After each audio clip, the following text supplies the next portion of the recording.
இந்திய நாட்டின் வரலாற்றில், தமிழகத்தின் வரலாற்றில் 2 கட்சியும் ஆண்டது போதும், ஆளப்போவது நம்முடைய வெற்றி கழகத்துடைய தலைவர் மட்டும்தான் தமிழ்நாட்டை ஆள வேண்டும் என்பதுதான் நம்முடைய லட்சிய கனவாக இன்றைக்கு இருந்து கொண்டிருக்கிற காட்சி நாம் இன்றைக்கு காணுகிறோம். நான் அதைத்தான் இங்கே சொல்லுகிற போது நேற்றைய தினம் பத்திரிகையாளர் கேட்டார்.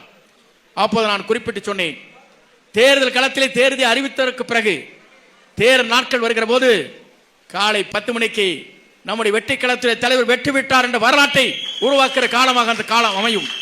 அப்படித்தான் நீங்கள் 5 மணிக்கே வந்து விடுவீர்கள், எனக்கு தெரியும். நாங்கெல்லாம் தேர்தல் களத்திலே பார்க்கின்ற போது பல தேர்தலை சந்தித்தவர்கள். சட்டமன்ற தேர்தல், நாடாளுமன்ற தேர்தலை நம்முடைய பூத்தில் இருக்கின்ற அழைத்து வருவதற்கே 6 மணி ஆகிவிடும். ஆனால் இங்கே வந்திருக்கிற கூட்டத்தை பார்க்கிற போது ₹1 கூட எங்களுக்கு தேவையில்லை, நம்முடைய வெற்றி தலைவரை தலைவராக்கிவிட்டு தான் நாம் ஓய்வோ என்று இங்கே குரல் கொடுக்கிறீர்கள் என்று சொன்னால் உங்களுடைய உணர்வுகளை நாங்கள் காண முடிகிறது. ஏன் என்று சொன்னால் அப்படிப்பட்ட உணர்வு உங்களிடத்தில் இருக்கிறது. நான் கூட இதை பார்த்தேன்.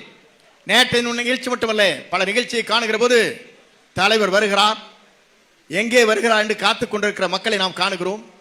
கூட்டத்திலே வருகிற போது வெள்ளூருக்கு நாங்கள் சென்றோம். மாலை இங்கே சென்று அவருக்கு நடக்கிற நிகழ்ச்சியை நாங்கள் காண வேண்டும் என்று சொல்கிற போது அங்கேதான் பார்த்தேன். செல்ஃபி எடுக்கின்றவர்களை பார்க்கின்ற போது நாங்கள் 2 மணி நேரம் தட்டு தடுமாறி அந்த இடத்திலிருந்து தப்பித்து வர முடியுமா என்ற நிலை தமிழக வெற்றி கழகத்தில் தொண்டர்கள் ஒவ்வொருவரும் இருக்கிறார் என்பதை நான் காண முடிந்தது. நான் எதற்காக சொல்லி சொன்னால், அப்படிப்பட்ட கூட்டத்தை கூட்ட வேண்டும் என்று சொன்னால் மாற்றுக் கட்சிக்கு ₹1 கோடி செலவாகும்.